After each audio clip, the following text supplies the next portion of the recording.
Jangan lupa saksikan film Bangsal Isolasi mulai 25 Juli 2024 di bioskop kesayangan Anda. Janji saya akan cerita sama kamu, tapi nggak sekarang. Di sini banyak telinga.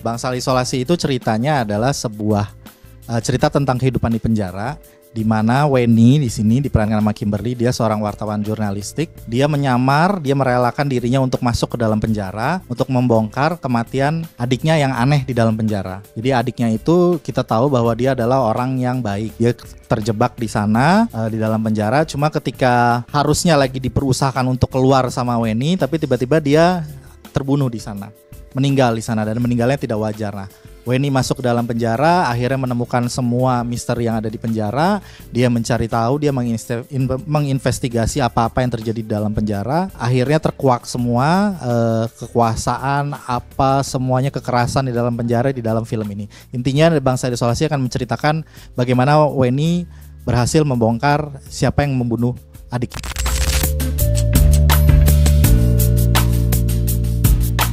Tantangannya pasti untuk menciptakan suasana thriller itu, suasana menyeramkan. Biasanya kan memang kalau kita bikin horor pasti ujungnya dari ketakutan itu adalah jump scare, sebuah setan gitu loh. Tapi di sini adalah bagaimana film ini kena ke secara psikologi pemain juga, kena skala psikologi pemain juga, bahwa tanpa perlu harus ada jump scare sudah merasa tidak nyaman di dalam penjara itu.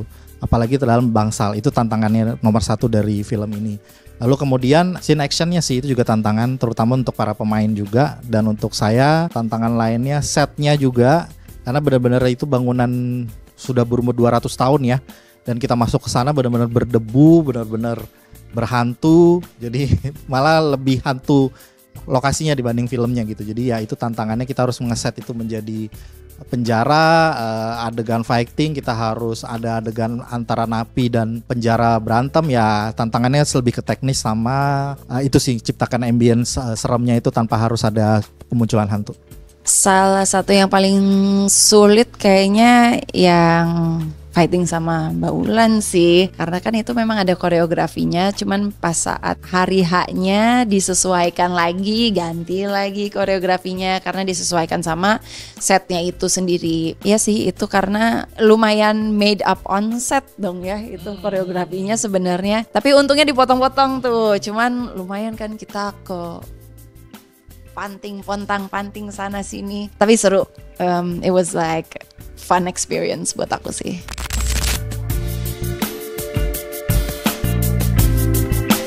Jadi memang sempat ada break itu kan karena waktu itu COVID, terus baru punya anak, terus anak-anaknya juga masih kecil banget. Cuman sekarang ngerasa kayak aku dan suami ngerasa kayak anak-anak udah lumayan lebih besar, lebih bisa ditinggal. Jadi udah bisa dilepas lah ya. Jadi aku bisa balik lagi, dan at the same time juga ditawarkan film ini dengan sinopsis yang sangat wah kayaknya seru nih, interesting nih. Jadi ya jodoh lah.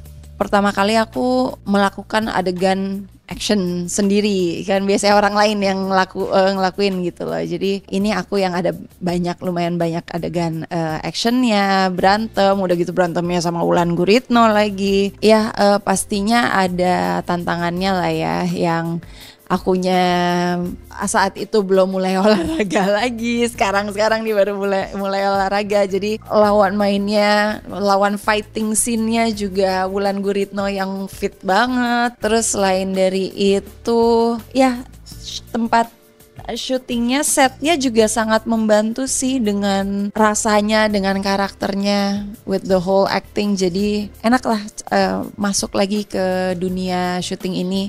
Karena dari readingnya pun juga aku banyak diskusi dengan Mas Ade, terus selama syuting juga banyak diskusinya, jadi bisa benar-benar lebih masuk lagi ke dalam karakternya.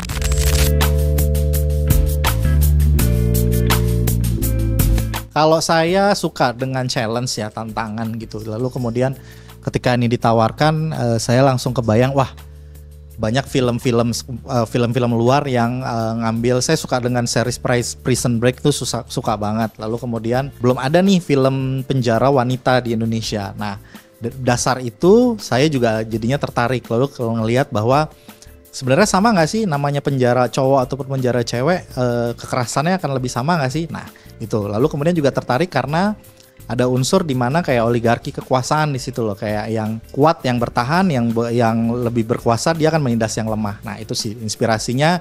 Kalau ditanya inspirasi, pasti saya setelah mendapat sinopsis, setelah mendapat cerita, saya nonton film-film kayak Orange is Black, Shawshank Redemption, lalu kemudian Korea juga ada Black Mass, yaitu mendasarkan salah satu reference untuk beberapa adegan. Tapi inspirasi benar-benar ini datang dari penulis ceritanya. Nah risetnya pun juga dari penulis ceritanya sudah enak gitu, udah dicari sama dia. Jadi kita tinggal memahami aja, jadi tidak terlalu banyak. Tapi ya itu ketika dasarnya challenge, jarang sekali ada produser yang pengen banget ciptain berani gitu untuk genre-genre seperti ini. Ya kenapa ada kesempatan, kenapa nggak saya ambil, itu sih kalau saya.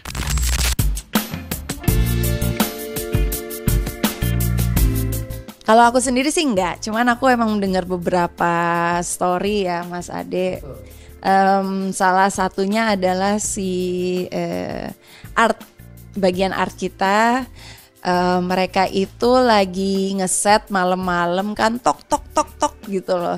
Terus udah gitu jam 11 malam itu ada kakek-kakek dateng, katanya udah hari ini udah selesai aja, besok lagi gitu loh.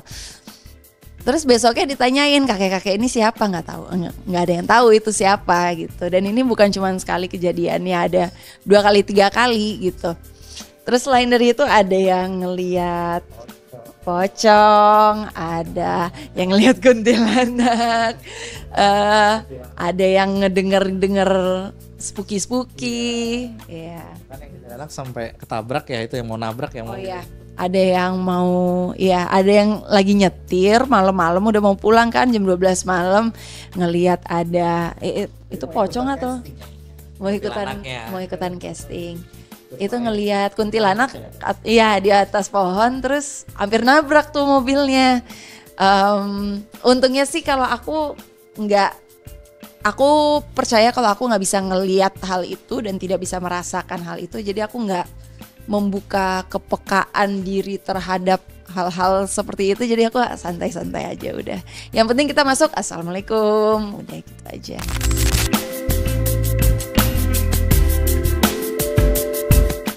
Juli 2024. Kenapa harus nonton Bangsal Isolasi? Ada Kimberly Ryder, satu. Ada Wulan Guritno, ada Ibrahim Rizad. Lalu kemudian film ini fresh, baru, berani genrenya. Lalu kemudian kalau saya bilang film kan memang harus ada entertainmentnya, harus ada menghibur, tapi juga harus ada pesan gitu loh. Nah di sini sih kayaknya buat saya nih bagus banget buat para wanita. Kita di sini film ini benar-benar woman power ya, woman power. Sama satu lagi juga kita menunjukkan bahwa oligarki kekuasaan, bahwa yang berkuasa lebih menindas yang lemah. Lalu kemudian tuh bisa nyambungin lagi ke pembulian, bahwa ya lo sama ini bisa menutup gue borong semua nih Kim, nggak apa-apa ya. Sama sebagus-bagusnya menutupi kejahatan pasti akan kebongkar. Nah itu banyak pesannya ya, jadi harus ditonton ya. Terlebih ceritanya seru, dan ya kapan lagi kalian ngelihat Kimberly dan Wulan berantem itu. Dan kalian pokoknya harus nonton film ini karena sangat berbeda dari apapun yang pernah kalian tonton di perfilman Indonesia.